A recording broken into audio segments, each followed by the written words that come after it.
So between COVID and zero, you're locked in. No, I don't have zeros. He's not. During the day, it's been in the 40s and 50s. That's Oh, nice. Oh, not too bad. that's okay. That's jacket weather. Hi, Rochelle and Dee. How you doing? Well, for us, it's a heavier coat. You know, I think Yes, we feel yes, the yes, cold yes. much more since we Layer, have become layer, permanent layer. residents in the sunshine, you know? Right. Hey, I want everybody to know I have to get a new hip. Uh-oh. Oh, really?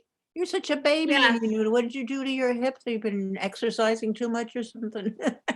It probably could be that, but it's just the sort of arthritis that I have. It ate the joint away, and then my bone is just grinding away. So the Pam top of Kent's my had hip, to do that too. yeah, it's horrible. She needed a knee. I have to change. Michelle. Well, Rabbi. at least they do a lot of those surgeries, so they do it well. Yes, the doctor I have has done over 5,600 of those Oh surgeries. my goodness.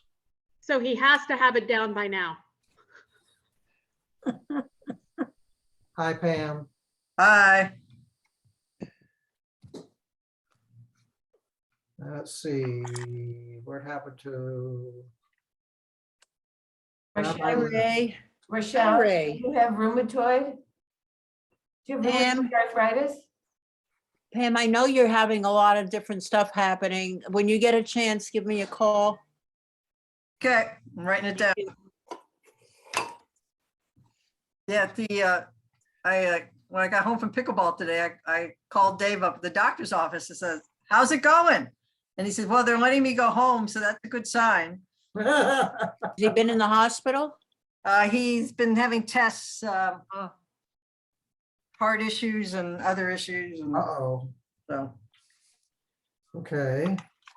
But like he says they'll let him go home. So it's a Yeah, good my sign. call will be very fast. I just need to get some.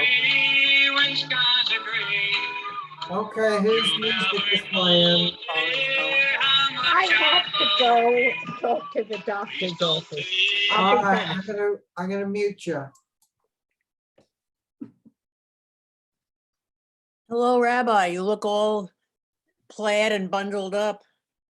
It's winter.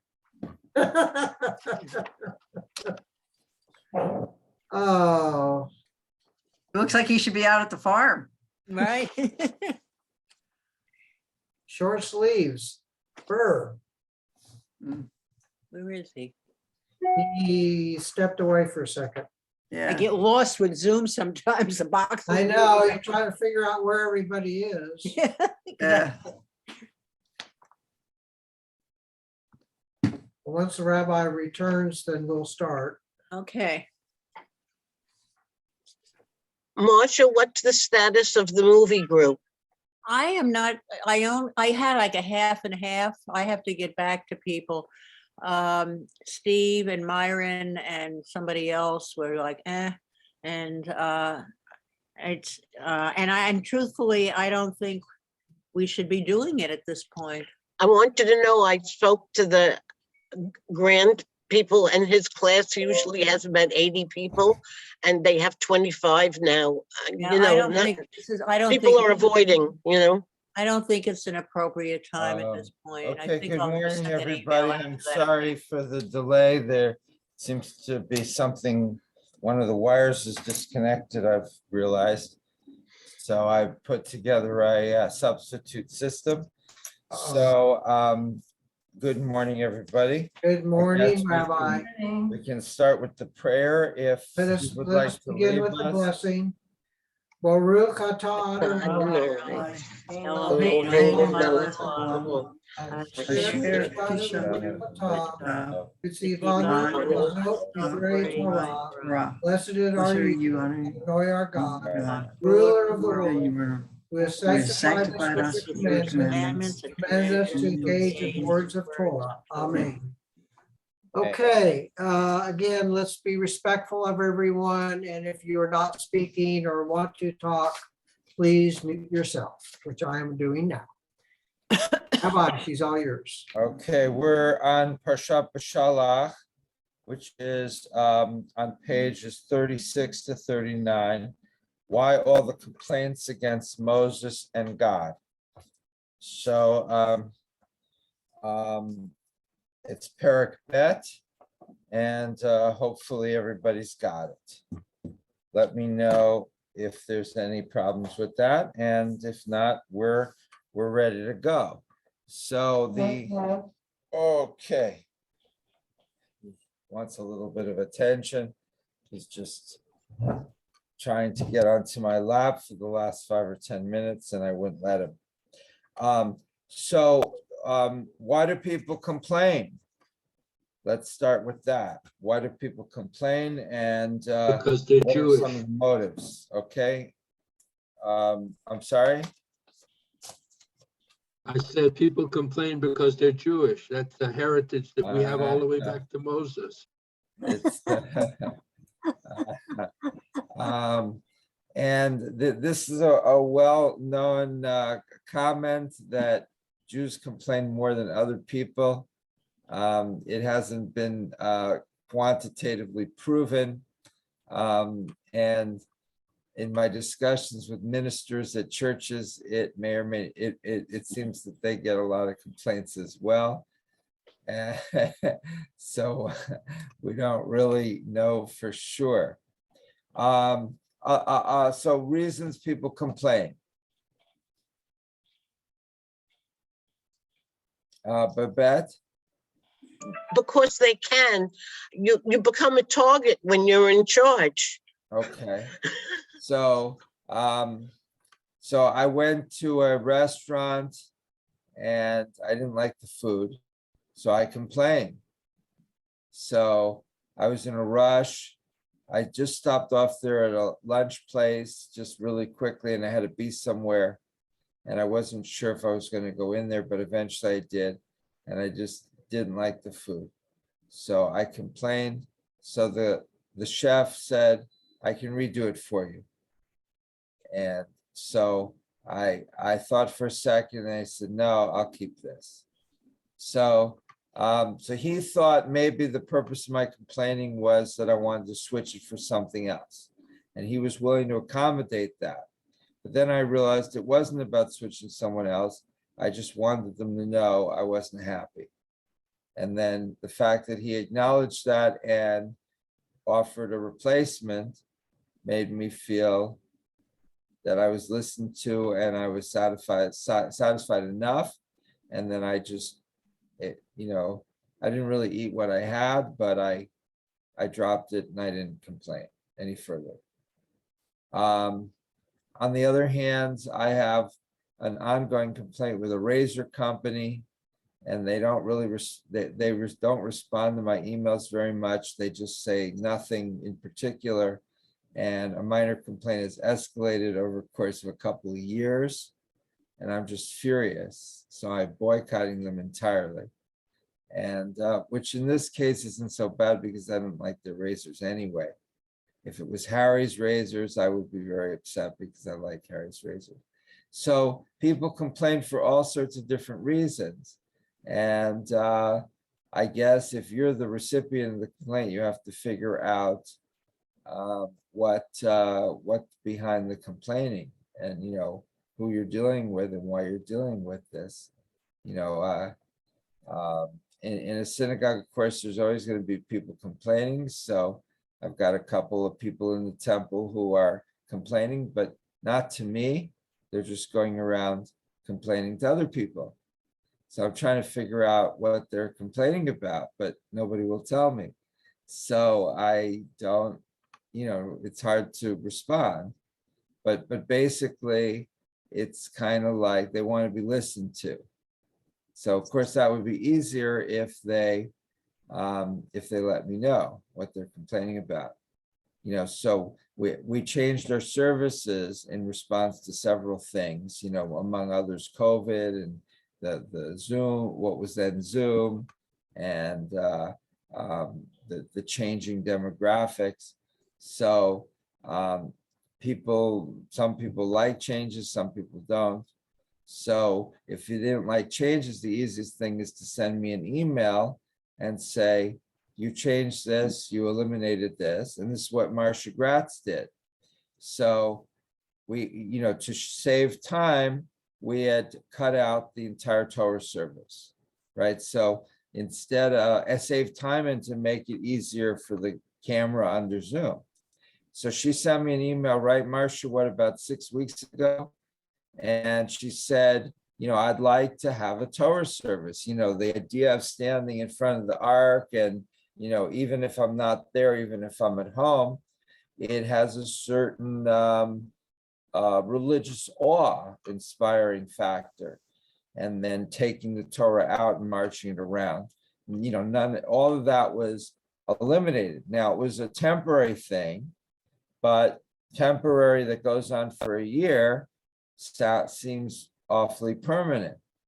So I said, sure.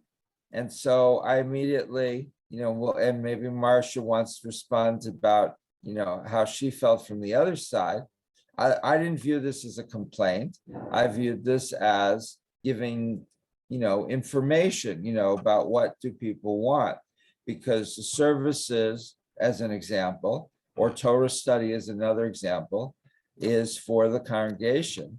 So for the rabbi or for Moses or for anyone to know what people want requires them to know what people want. All right, Marcia, do you want to respond? Well, I was going to say that thank you for taking this in a positive manner. I didn't mean it to be a negative about you, but and I knew that other people were saying the same thing to me, and better that you should know about it than all this stuff around you and not understand what the problem was.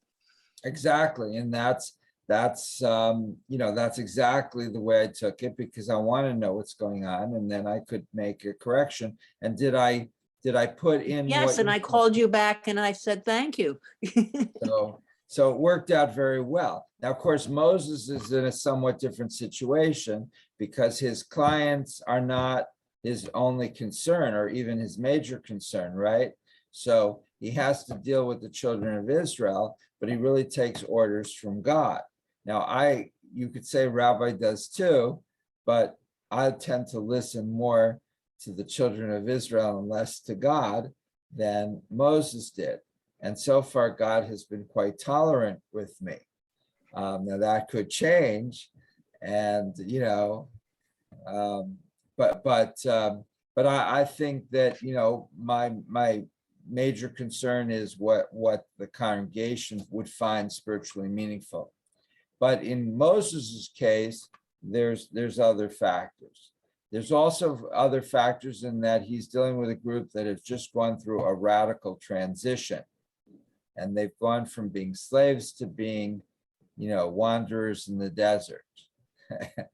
And so if our congregation went from living in relatively comfortable homes, and then one day I said, oh, let's go for a Shabbat hike, and we go out to the White Tanks Mountains, I say, oh, we're not going back to our homes.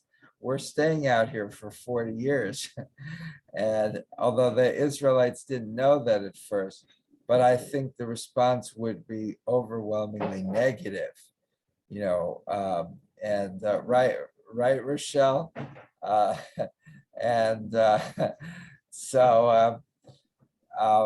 And Bernie'd be watching it on streaming, and he'd say, well, I'm okay. I'm in my comfortable apartment in Denver, so at least I have that.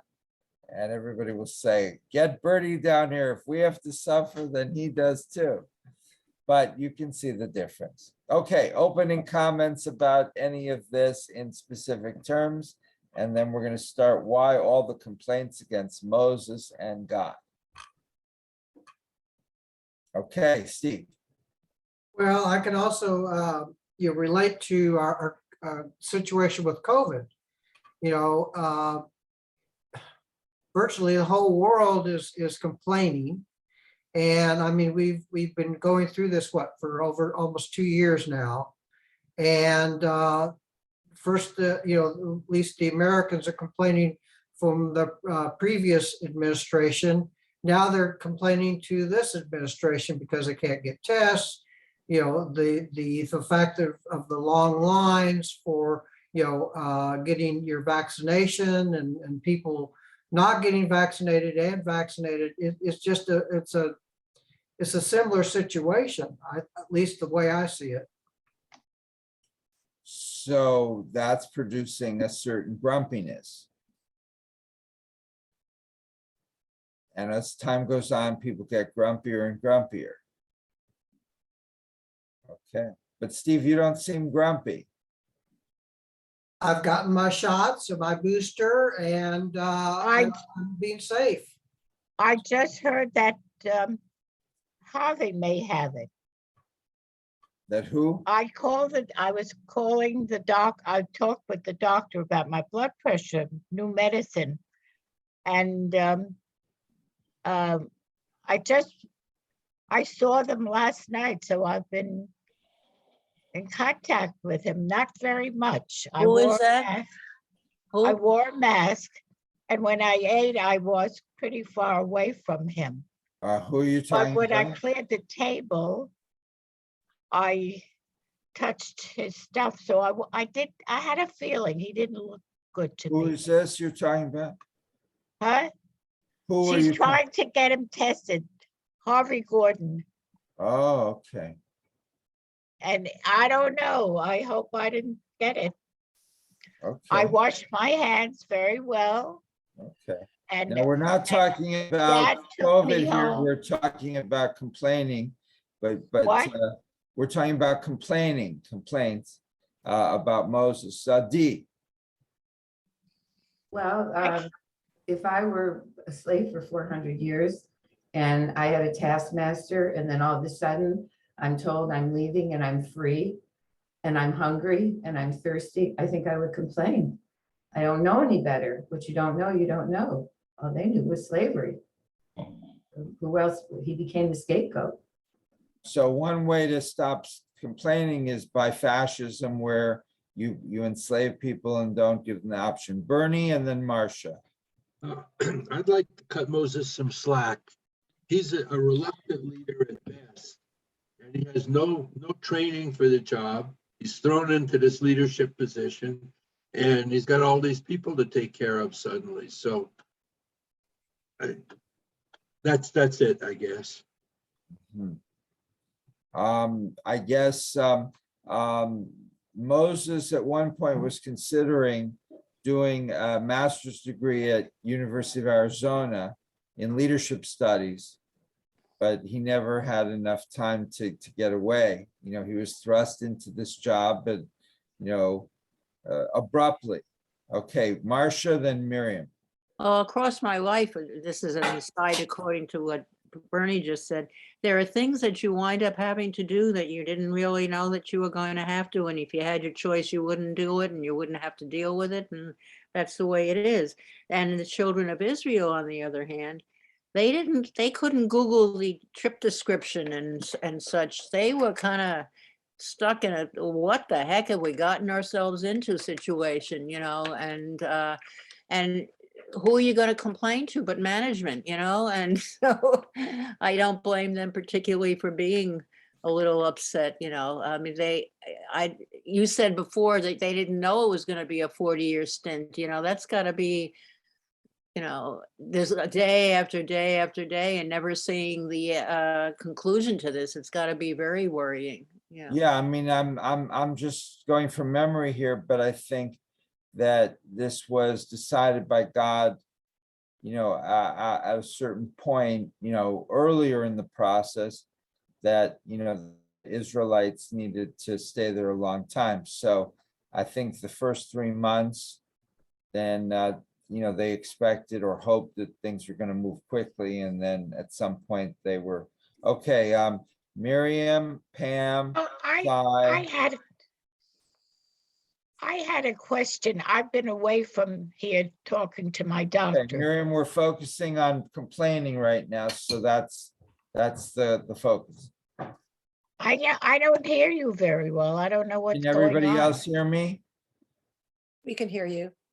Okay. You're going in and out. In fact, your lips stopped moving and Everybody else can hear me okay? All right. Now I hear you. All right, we're, the Well, I focus just- of our discussion is on page 36, why all the complaints against Moses and God. So the discussion the last few minutes has been about complaining about against leaders, complaining in general, complaining against restaurants. Can I ask a question about Moses as a leader and Sure, a judge?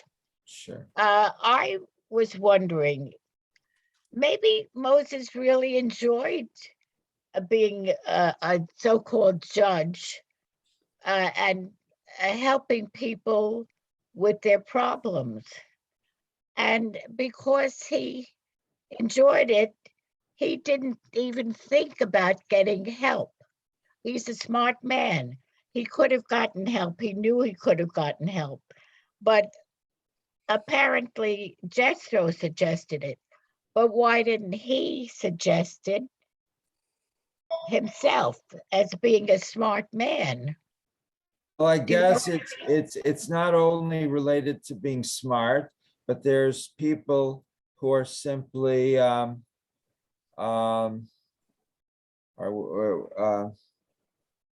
there's people who are simply they Fetches, what? fetches. Yeah, well, yeah, and there's people that they just they don't want to delegate, they want to do everything themselves. And this is for a leader is a catastrophic personality trait. So there's just people like that, and that they could be very smart, but they're going to be terrible leaders. I mean, I guess on the other hand, you know, there's people that complain that in our congregation we work too much through committees, and so and by Rochelle, and so we you know, there's such a thing as too much democracy, of course, but we're a congregation, and so the kind of group effort that we want to put into it is very much should be a group effort, even in cases where you know, one or two people could simply do it quicker and better. It's the process that's important as well as the result. Okay, so, sorry, Pam, Cy, and then Marcia. Is there anything in the Torah about whether any of the complainers turned around toward the beginning of this adventure?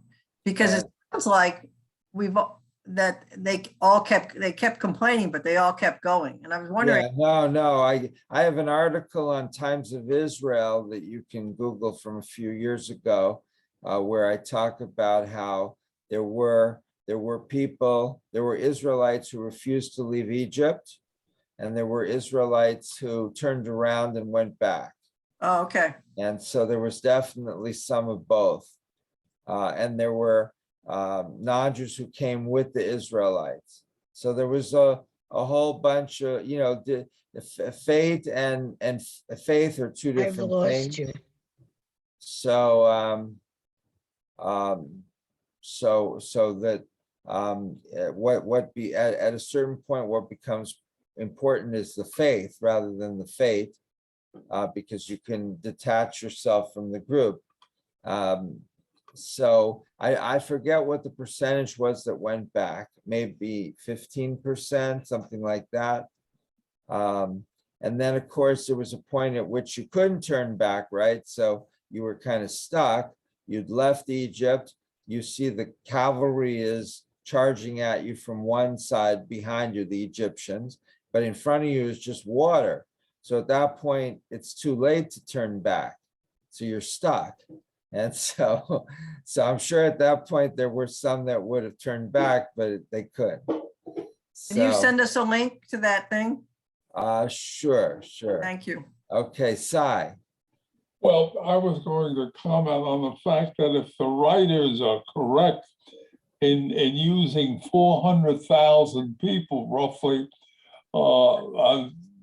in leaving Egypt, it would seem to me that there has to be some complainers. along the way. And it would be unusual, I think, if some of the group didn't complain.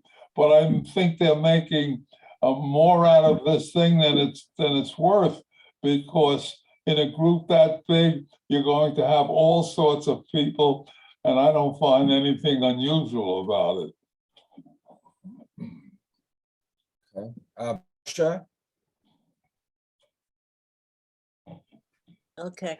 I don't know when it comes up, but there is one point where I think Moses is, it's a hard one. Moses's father-in-law basically told him to delegate because he hadn't been, and he must have been very stressful for him. Everybody's on his case, you know, to delegate and divide the camp up into you say committees, portions, whatever, with different responsibilities. So everything didn't come back to him. And it must have been, I mean, if there was a line outside his door of complainers, that had to be going on for a long way. Didn't have blocks in those times. So I would say many, many feet away, you know, of people lining up to say, I don't have this, this, or the other, and why are we here, you know, kind of thing. But I think he wasn't delegating at the beginning, from what we can understand. Anyone else? Reva, is that a hand? No, but I'm willing to comment. I was just thinking, if there are, you know, thousands and thousands of people and animals, and they all need to be housed and fed and watered, it's an extraordinary task. And you really need, you know, a social structure to manage all of that. And initially that wasn't there.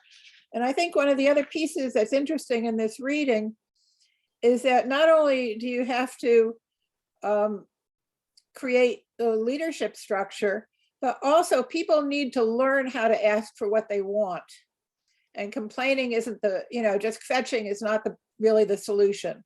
And so I think the comments that we'll hear a little later on from Chaim Ganad are very useful and very relevant. So there's two sides of this: the person who's in charge or the social structure, and the people who are doing the complaining. Now, there can also be more than one group doing complaining, right? So Sure.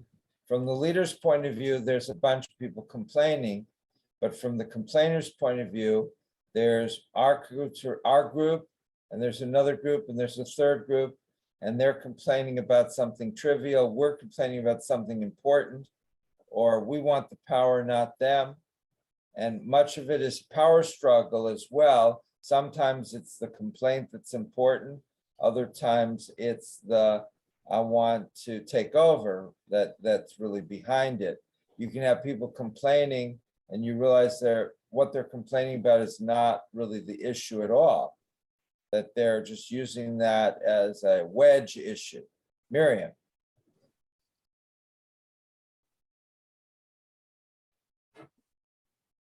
She's muted. Miriam, you need to unmute.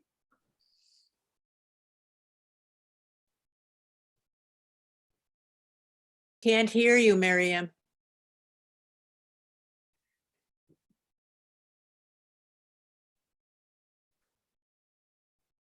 How's that? You're Now we unmuted can now. hear you. Do you hear me now? Yes. Yes. Okay, I lost you for a while. I don't know, there's something wrong. As always, I have to get a new one and I can't get out. Well, anyway, I was just saying, you know, no matter what you say, if you're a leader, there are always people, as they say, you're damned if you do something and you're damned if you don't do something. So I guess he had problems with this whole matter. I mean, he may have wanted to do something, and there were people who agreed with him and people who disagreed with him, so far as having all that he did for people. Do you know what I mean? Yeah. No. Well, Moses definitely made enemies just by, stepping up and being the leader. Not everybody liked that. Mhm. And, he made enemies because, he slew that Egyptian. And, some people, of course, felt he was protecting the poor slaves, but other people felt, when you do stuff, then some people like what you do, some people don't like what you do. On the other hand, if you don't do much and you're afraid of doing anything, then you don't do anything, and that's not leadership. Mhm. So it's a delicate balance, leadership is doing things, but not so abruptly or dictatorially that you're doing only what you want. So you have to figure out what's best and what many of the people want, and just try to do that. And then, you hope that the complaints will be few and far between. So that's, that's the best you can do. Okay, let's start reading page 36. Why all the complaints against Moses and God? Okay, Bill Cram, is he still there with us, or is it just his picture there all session? I'm still with you guys. Yeah. Okay, is your camera open? I have no camera. This is an old PC. Oh. You'll have to do with my wonderful picture. Okay, who'd like to read page 36? Don't all volunteer at once.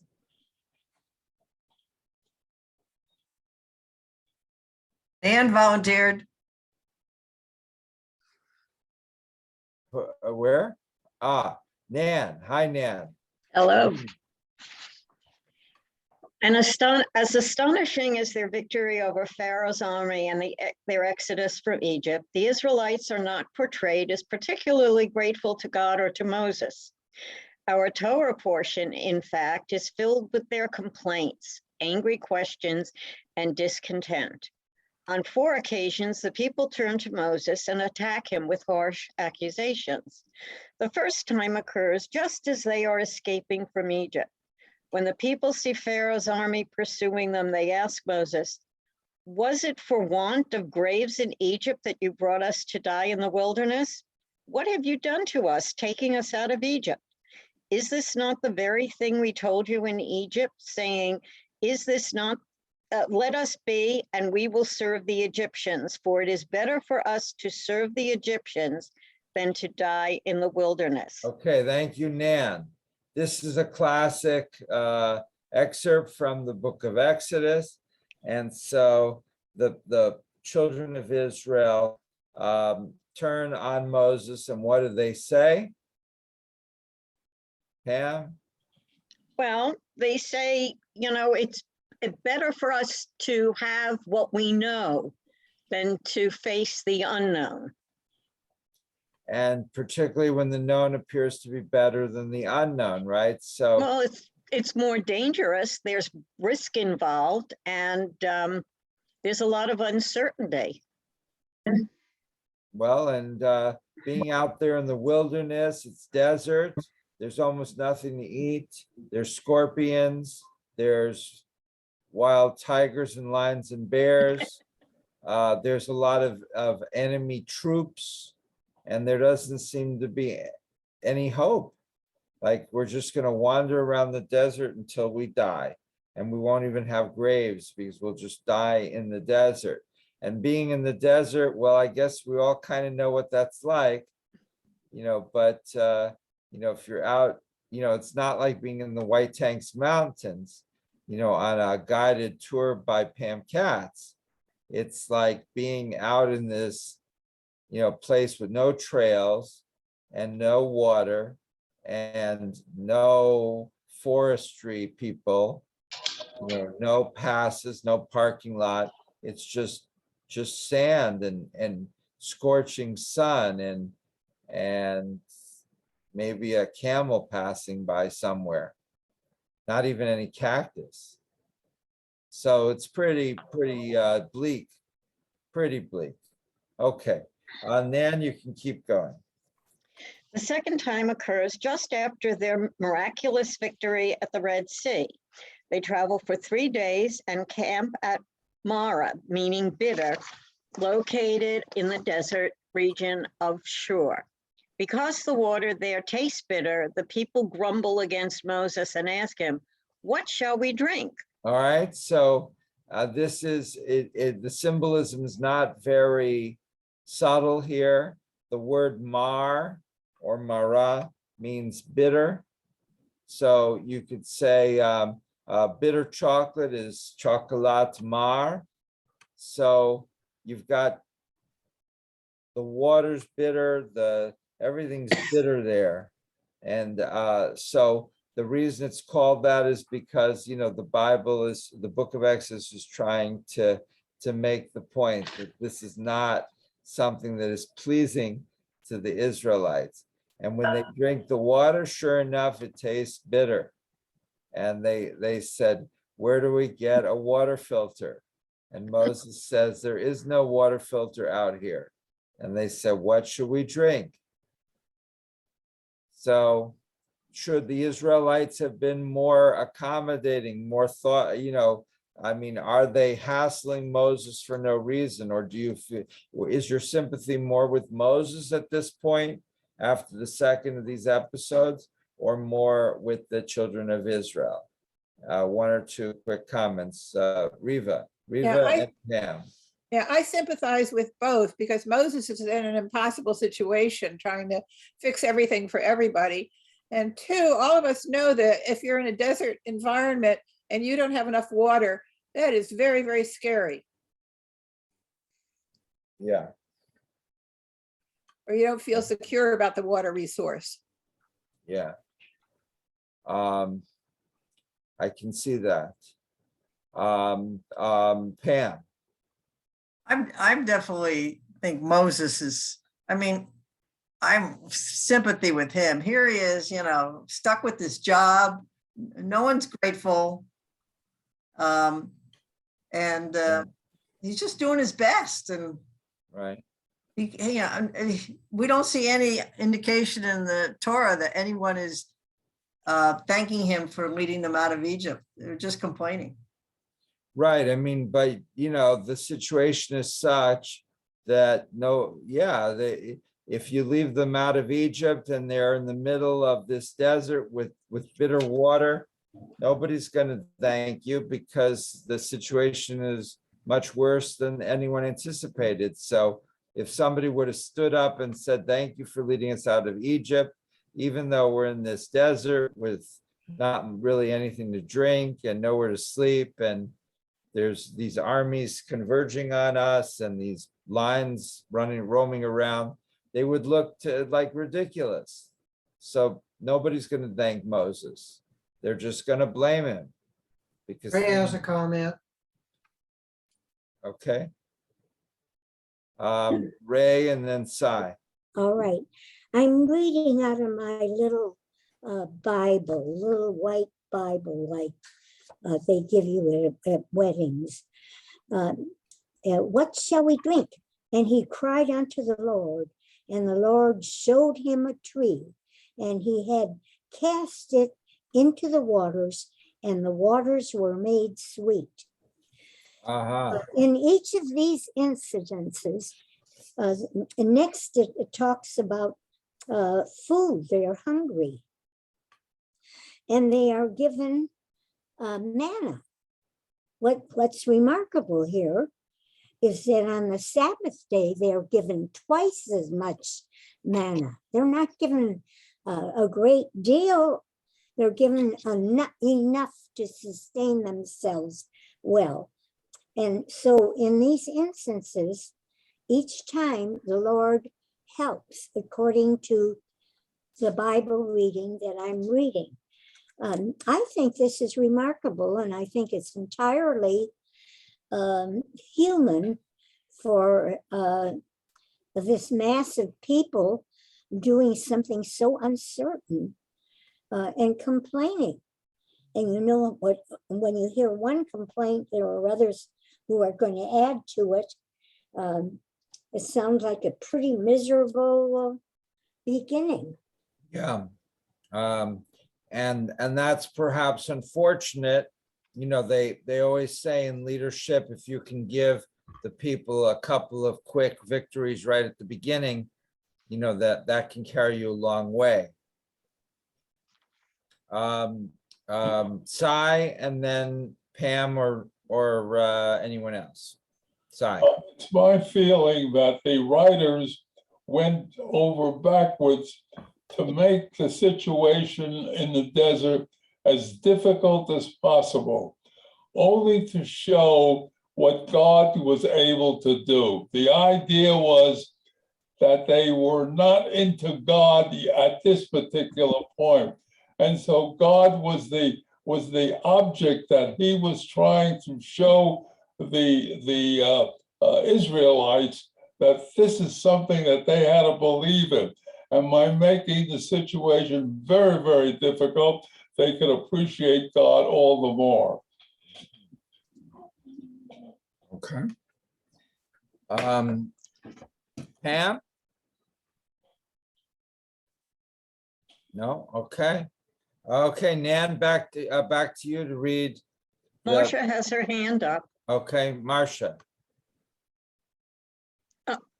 You're muted, Marcia. Sorry. It's a good thing they didn't know about the 40 years. They would have all turned around and gone back. That God wanted the Israelites who were slaves to die off before they went into the promised land. And had they known this, there would have been no takers, I don't think, to live 40. It would be a whole life out there in the desert. It would have been miserable, you know. So there's some, you know, I don't know if Moses realized that actually at the time. Right, no, he didn't. I mean, sometimes you get in situations that you don't necessarily anticipate. In this case, there was no real way to know exactly what they were going to face. Only God knew. You know, now we have Google Earth, so we can see. Who's anyone else? Is that a hand, Ray? I think this is a remarkable story. We don't know whether this actually happened, and yet we believe it. Every year we go through a Passover Seder that is so beautiful. This is a buildup for trusting in God. It's beautifully, I haven't ever taken this little Bible out and read it like I did this time. And I just think it's a remarkable building up of faith in God. And I'm impressed that by human people writing this, whether it's true or not, I think it's just beautiful and something to be proud of. Okay. Okay, Nan, back to you.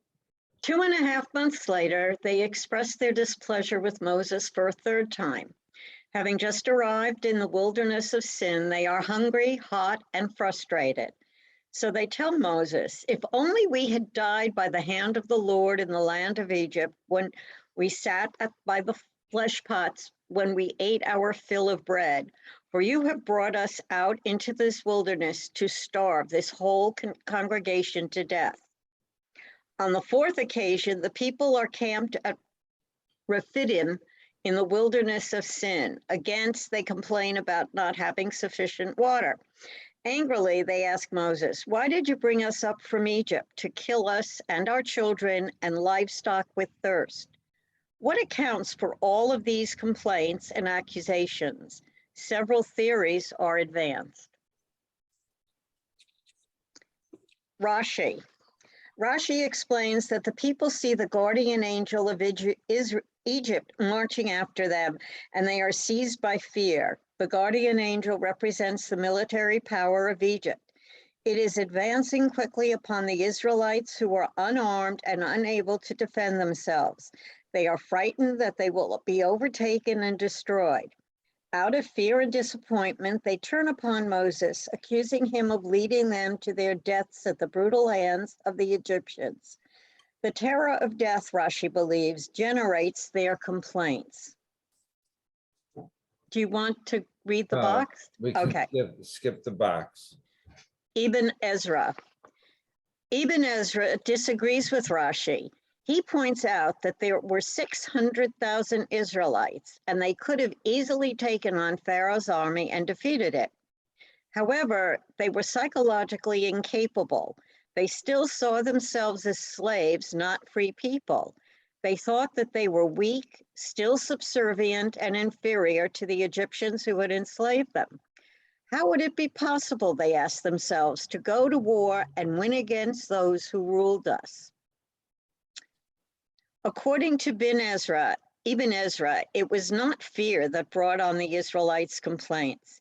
It was their perception of themselves as weaklings before their former Egyptian masters. Even though they outnumbered Pharaoh's army, their morale was so low and their self-esteem so shaken that they could not imagine themselves successfully battling the Egyptians.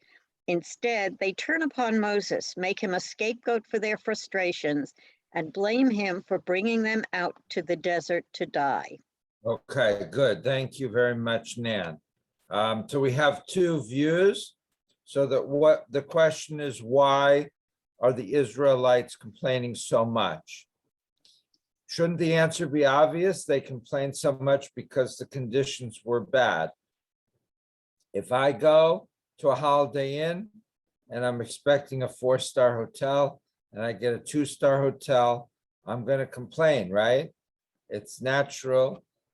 I'm paying whatever, $100 a night, and I'm getting a $40 a night hotel. I'm going to complain. Isn't the Israelites think they're being liberated? They end up instead in the desert with no water, with very bad conditions. That they're constantly fearful that it's their last day. Does it require a reason to complain? A psychological reason? Shouldn't it just be enough that they're thirsty and unshowered? Comments? Yes, Pam. Sorry, but this sounds exactly what every US president goes through. You can't make them happy. Uh-huh. Now in the case of the US, what's good for the long-term economic health of the country is usually not what's good in the short term, right? So if you, I don't know, raise interest rates, it may be good for the, economy over the next 10 years, but people want quick and easy money. So keeping people happy and doing a good job is two very different things. So what do you do? All right, Pam, back to you. Well, first, one of the things that, is you don't give people bad news early in your term. Otherwise, they turn on you early and downhill from there. And most presidents know that. They don't give out the tough stuff too early. They got to develop a rapport. So I think Moses didn't really get a chance to develop a rapport. So when Biden pulled out of Afghanistan, not to get into politics, but even if that was a necessary thing, we'd been wasting our time there for 20 years. Doing it so early in his term might not have been the best thing to do. On the other hand, if it's true that we were just wasting our time there, having soldiers killed and wasting money, and that it was going to be a disaster no matter when we pulled out, then might as well get it done with. So, but I agree with you that, certainly from a photo op point of view, you'd like to have some nice, positive things going on early in the thing. Bill, is that your hand? Yes. Yeah, I'd like to make a comment. There's something that it's kind of bothering me. We had the 10 plagues. They went on for a long time. God's plan is to free the Hebrews. So this is the whole process leading up to the Exodus was taking quite a while. Then we have miracles that go on. But look, we have 600,000 people. Imagine if we only had 60, like Sun City. Everybody goes out to Fry's or Safeway. They have to provision, and it's a constant thing every day. They're out in the wilderness, and you're wondering where will the supplies, provisions come from? So the thing that disturbs me is, where was the planning? If God can make miracles, you would think that he would not have the Hebrews in a situation where there's no water 4 times, and there's, all of a sudden manna comes down after they complain. All of this should have been planned out before. That's my comment. Yeah, that's a good comment. So Bill's rhetorical question is, where was all the planning? And that's, Reva, do you want to respond to that? Yeah, I just think even Ezra's comments very interesting, because instead of blaming leadership, he blames the Israelis because they are suffering from learned helplessness, which I think is sort of an interesting take on it. I don't agree with it, but I think it's interesting. So it's not the leaders that should have planned, meaning God and Moses, it's the Israelites who needed to help themselves. Right. Presumably your answer to Bill would be that God and Moses provide the raw materials to do much better, but the Israelites, instead of gathering firewood, just sort of stood there and say, why don't you do something? Take care of me, take care of me. And Moses is like, but there's the firewood is all around. Chop down a few little trees, make some firewood, light some matches. We even provided you with free matches from, this restaurant that I used to go to. I'd take a pack of matches every time I went. So I've got plenty of matches to give you guys. And you can make nice fires. And there's a way to look for wells. But Bill's comment, I would imagine, would be, well, it would have calmed them down if Moses could have presented a very coherent plan to the Israelites, saying, this is what God is intending for you to do. We're going to break into 12 groups. We're going to hunt antelope. We're going to have dinner at 6 p.m. The water will be over there. And it's okay to give them, tasks to do, but you want to present them with a detailed plan. So in other words, structure, planning should demonstrate planning and structure. Don't just let them, it gives the impression that everything's being you're just winging everything. And there's no electricity. Did the cord come out? So that's that would be Bill's response, I think. Okay, comments. Anybody comments? Ray has a comment. She's got her Okay, hand Ray. up.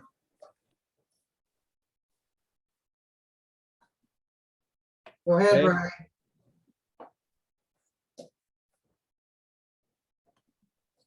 Ray? Oh, I'm sorry. I thought I lowered the hand. No, I think this is all fascinating. But I really was greatly impressed by my Bible and the beautiful language. Boy, they really know how to use it. Okay, Nan, B, Marcia. I will fill the void. I don't think they had time to make a master plan. God threw these plagues at them, at the Egyptians, I should say. And they were out of there as fast as they could before the Egyptians could take vengeance on them. I think eventually, they got their act together, but I don't think they had time to do a master plan. And what kind of a historical reference would they have had to make such a plan? Such a thing was never attempted before, of a massive amount of people walking off into the desert to try to find a better place to live. I mean, I don't even think they knew the geography particularly. They just were heading out following that line of fire, Okay, so what Marcia's saying is a good counterpoint to Bill, but Bill would probably said, but God is the ultimate planner. We understand that people are in a rush. Everybody had to run around taking their neighbor's jewelry, and then you got to catch the last train leaves at midnight if you want to get out of Egypt, and you got to run down there, make sure you have your passport. Okay, so the people are rushed, but God is the one that plans this, right? And God organized it in advance. The 10 plagues each one was brought by God in the time that God determined it. So surely God could and should have had a plan for what's going to happen afterwards. Okay, D. What could it be that maybe God wanted them to suffer? Oh, so God wants them to suffer. Okay. Interesting. Been doing it a long time. What do you think? Well, I think that could very well be part of this whole journey that God, because they were, number one, they were idolaters in lieu of being not prisoners, but slaves, and ignorant and demoralized and all those things. Still, they had a leader and they did see miracles, and they kept on kvetching, complaining. So nothing Moses could do could please them, because they just didn't want to be pleased. And I think that God's hand was definitely in that they were supposed to suffer. Okay, Bernie, and then is that Lorraine? Are you interested in talking? No? Okay. No.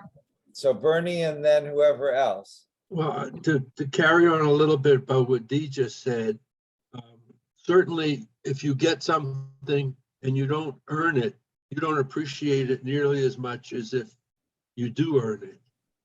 And this may have been the point of the whole exercise. Oh boy, but that's a lot of earning at 40 years in the desert. But I agree with you, and I think that if we had ways in our temple to make things, where we have to do a little hiking or something physical and something where we feel we're really, forced to earn it, in your words, that would be better.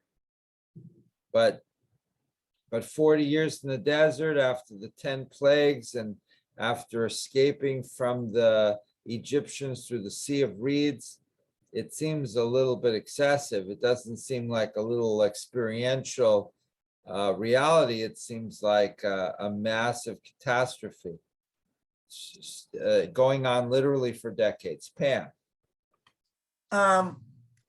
Dee mentioned an interesting thing that I had just never thought of, but now that I'm thinking about it, it makes a lot of sense that things would have been so different if for example, if they had taken the Mediterranean route that they all thought they were going to take, but they had to avoid the Philistines and that.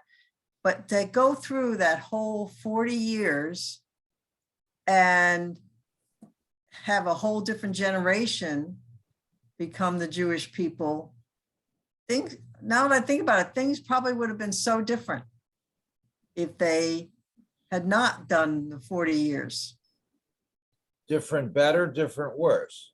Hmm? Different better or different worse? Well, a little both, just different. I don't know if the Jewish people would be what they were today if they had not done the 40 years and not gone through all that. It would, I think it could have been just different. Now, one of my favorite ideas in anthropology is liminality. So, Riva, do you know what liminality is? Liminal? So, liminal is where you leave one stage behind, but you haven't yet formed another stage. So, a teenager is in a liminal period of development. So, here you have the desert serving as a liminal process, a liminal period between slavery in Egypt and whatever's going to happen in the land of milk and honey. The Israelites are wanderers in the desert for 40 years, symbolizing at least a generation.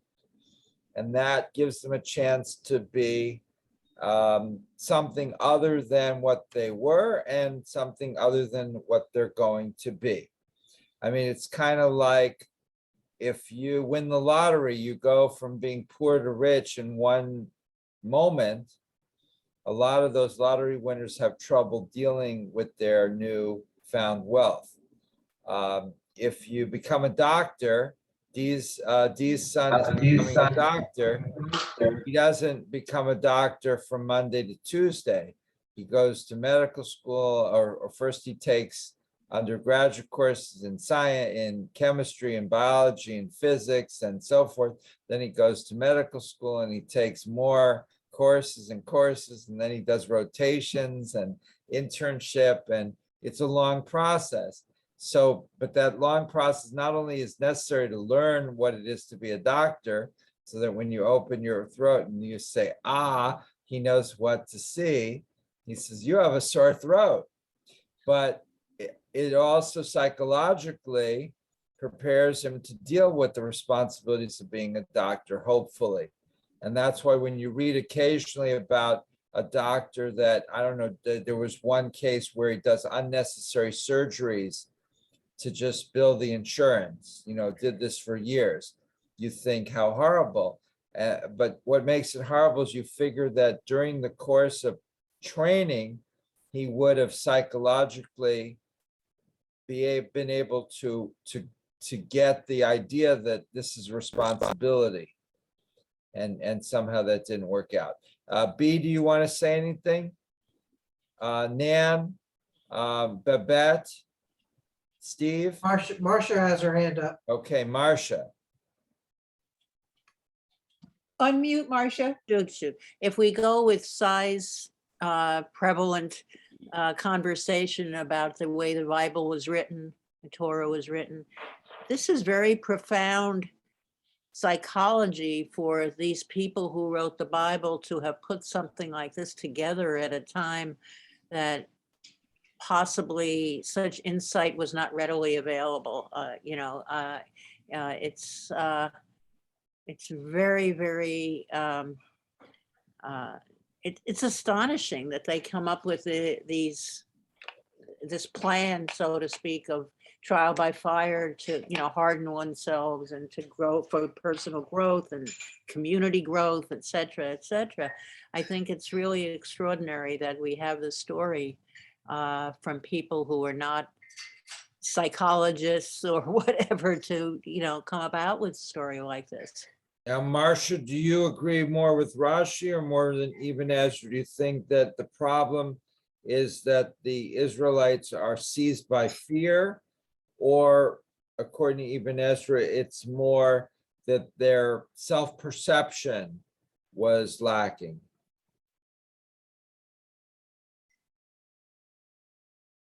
Possibly the second, that they have to get their personal, their attitude of who they are and what they are to move forward. I think that's part of it. Of course, it doesn't help when you're starving and thirsty out in the middle of nowhere, but I do think it's probably their self-perception. Anyone else? Fear or self-perception, Miriam? I think it was fear. Why? I just thought they didn't, this was the unknown. They did not know what to expect. And so when they're having problems, at first I was sort of sided with them, and I thought they were correct because they were the ones, I'm going off key. But I feel that they were just frightened of the unknown and what was going to happen to them. They knew what was happening to them in Egypt, but they did not know what was going to happen to them in the desert. Okay, Sai? I'm thinking that the whole concept of God at this time was not as prevalent as perhaps it is today. And the job of the writers at that time was to get the idea across that there was a thing, such a thing as God. And they made the situation so impossible in the desert that there was only one idea that could change all of that, and that was God. And so that would make the people feel that that such a thing existed, if you will. How many people were aware of a God at that point in time? I don't think very many from the Hebrew point of view. Okay. Nan, you ready to read on? But Ray has her hand up first. Okay, Ray. It reminds me of what our grandparents and parents did when they were leaving Russia and Poland and these countries where they didn't have the ability to fulfill their lives. And they left for America and for Palestine. That took a lot of bravery because they too, it was easier maybe to come to America because they had the dream of the golden land. But to go to Palestine, that was completely full of Arabs. Just think of the bravery of doing all of this. It has built a strong people. I'm very proud to be a Jew. And reading this, I'm very proud of a people who came up with this concept and followed it over some 3,000 years. That's what we're reading, the strength of a people that could do a thing like this. Okay, Nan, I guess we're back to you. All right. Rabbi Eliezer of Modim explains their behavior from a different point of view. As soon as the Israelites left Egypt, he says, they began to experience the difficulties of thirst and hunger in the desert. They were uncomfortable, anxious, and irritable. As a result, they began to look back upon their slave experience with nostalgia. They forgot about the beatings and humiliation. They remembered the abundance of food on their tables. All right, thank you, Nan. So I think, we can all identify with this. If I don't get a shower and I'm stuck out, like, one of the reasons I was reluctant to travel is because, you get stuck in the airport for 2 or 3 days. There's no showers. You become very, very irritable. You don't have a place to stay. You're sleeping on in the hallways, and you don't have your comfort and your space. And you very quickly become irritable and then a high level of anxiety. I would just change the order here. Harvey Field says uncomfortable, anxious, and irritable. I would say Uncomfortable makes you irritable, and that brings on anxiety. I changed the order, but I guess it's a matter of how you perceive it. And so you forget about the bad stuff and you remember the good stuff, and particularly you remember the food. So even if it wasn't the best food, I mean, have you ever had a meal where you really were hungry and it may not have been very good, but you still remember it because it came around at a good time? I mean, food is just so important for morale. And, yes, Riva. I was just thinking, Egypt was a very powerful country or a powerful whatever entity. And they did have some sort of military. And the Jews are a mixture of the elderly, children, pregnant and lactating women, and some guys. And they're in no position to fight, directly with Egyptians if they feel they're being followed and perhaps could be attacked. So I think there's a lot of good reasons why the Jews were feeling very fearful and exposed. Okay, Sai. I want to ask you, Rabbi, what do you think is the reason for this whole story? Why was the story told? That's a good question. I mean, my first response would be that it's told because the book of Exodus wants to stress that the children of Israel and Moses had a difficult relationship, that they don't want to portray Moses as someone who had an easy run of things, who just was a natural leader and everything went well. So showing that Moses had a rough time with this group is very important to the book of Exodus. Why that is so, I'm not so sure. But they didn't want Moses to be glorified as this incredibly successful leader who everything came easy to, right? You got that tennis player now in Australia, and he's been number one, and he won like 8 or 9 of these championships. Everything's come easy to him. And now suddenly he's having some trouble, probably of his own making. Yes, he lied. Why did God do this? So God wanted to show that Moses is not a Teflon leader, that everything that Moses did was a struggle. And I guess because, that this is part of Jewish tradition, not to show that the leaders of the past were so, unbelievably successful. Just like Abraham, Isaac, and Jacob, and Sarah, Rebecca, Rachel, and Leah are all very human people who did lots of bad things. They were manipulative and jealous and so forth. Here too, Moses is not so much involved in family dynamics, although that too a little bit, but he's just has a rough time with his group. So that would be my answer, Sai. But there's other perspectives, of course. Pam and then Riva. Rabbi, who do you think is revered more in Judaism, the patriarchs or Moses? Well, that's a good question. Of course, that's the competition between the book of Genesis and the book of Exodus. But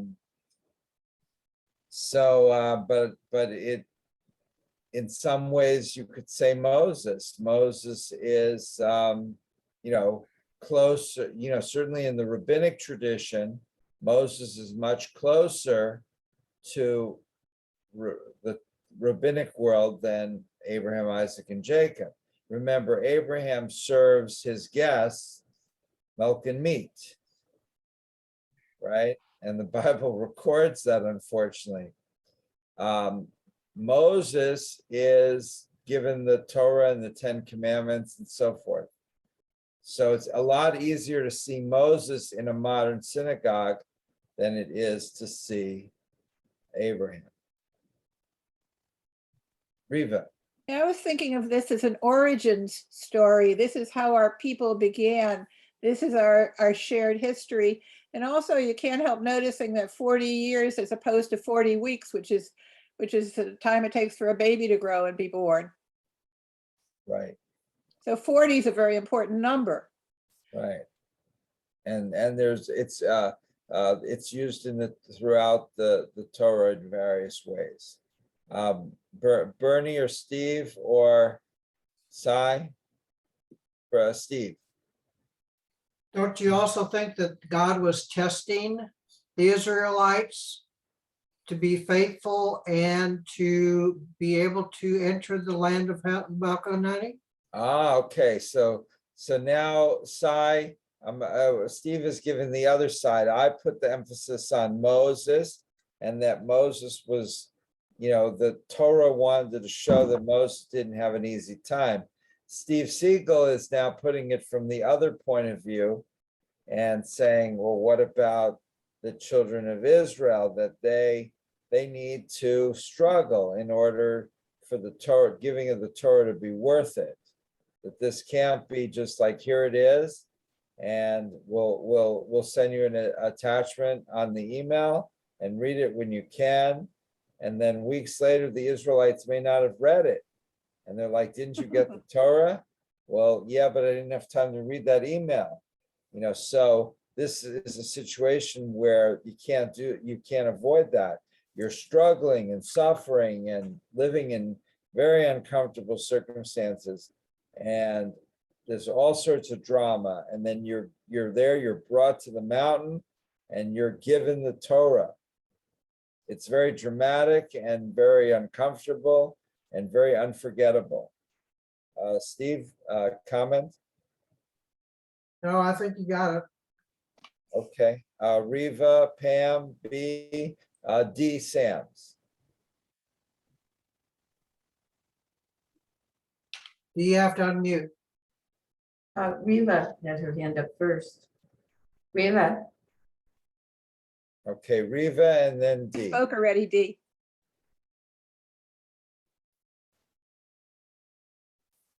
Okay, D, over to you. Unmute D, please. sorry.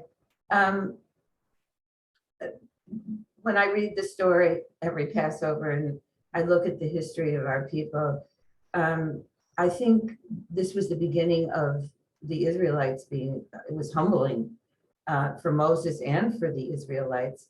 And I think that was the beginning of, in my opinion, God testing them and humbling them at the same time as he's had to humble our people for thousands of years.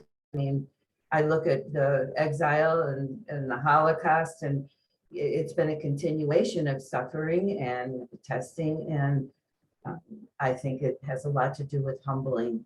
And I think at this point, as the Jews as a people, we're more humbled today than we certainly were on the desert close to 5,000 years ago. So yeah, I look at it as being very humbling for these people, all of them, Moses and the people. Miriam? Miriam, comment? You have to unmute. Unmute me. I favored the Israelites at first, but now I don't feel that way. I think they went on their own to follow Moses. They went freely of their own free will. They weren't coerced, but they keep referring back to what they had in Egypt. Yeah. And I can't see that. They did go of their own free will with him, with Moses. Nobody coerced them. So what do you make of that?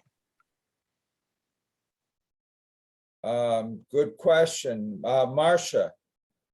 I'm thinking about sitting around a table in a family when I was about maybe 12 years old, and one of my cousins, well, I guess it was a step uncle or something like that, and was going on about how the butter was so much better in Poland, and this was better, and the other thing was better. And then my Uncle Louis, who was a mixed marriage, my lapsed Catholic Uncle Louis turns around to him and said, if it was so much better in Poland, go back to Poland because you're not appreciating what you have here, and this is post-Holocaust, right? So I think people just, it's just natural. It's a thing, we all think back to our childhood about things that were better then, and now, and it's just the way it is. That's human nature, I think, Or wasn't there a famous novel, Thomas Wolfe, You Can't Go Home Again? Yeah. So Poland may have had better butter, but you can't go back there. You can go back there, but the butter may not be the same anymore. And even if it is, your family is all dead or gone, and the people are different, and your house has been burned down. But there's butter. And even if everything is the same physically, it's not the same, and time goes on, and you can never go home. Sai. Again, I want to ask you, Rabbi, the slaves in Egypt, as per the story, were they the only tribe, if you will, that came out that became Israelites? I mean, is this where the nation was formed from the slavery in Egypt? Yes, so those were the only peoples. There were no other Israelites anyplace else. Well, there were some Israelites that stayed behind in Egypt, and there were some Israelites that started to come out and then went back. And there were probably some Israelites that were, from a historical point of view, most of the Israelites probably were already in Israel and, were never in Egypt. So it's a complicated question, but there were probably some Israelites in other places already. And, and very soon thereafter, you have the diaspora, which means there's Jews everywhere. But the Bible wants us to focus entirely on the Israelites that were in the desert. That's, for them, the only group that's important. So like today, the Israelis say the only group of Jews that are important are the Jews in Israel. And that's classical Zionism is, come, leave your comfortable homes in Arizona, sell up, and move to Israel, because Israel is the only place where Jewish life has existential importance. You can live comfortably in Sun City, Arizona, but you can live only meaningfully, Jewishly meaningfully, only in one place, and that's Israel. That's where the destiny of the Jewish people is being played out. Now, whether you accept that or not, I don't know. That's what when Israel was founded, that's what David Ben-Gurion said to Bildstein of the American Jewish Committee. And Bildstein said, if you want us to support Israel, you've got to stop with that rhetoric. You can say Israel's a wonderful place, but you can't constantly be telling American Jews that the only place that they can live meaningful Jewish lives is in Israel. If you do that, you'll offend us. So Ben-Gurion said, all right, I'll try to keep it quiet. But he didn't keep it very quiet. Okay, back to you, Sai, and then Ray.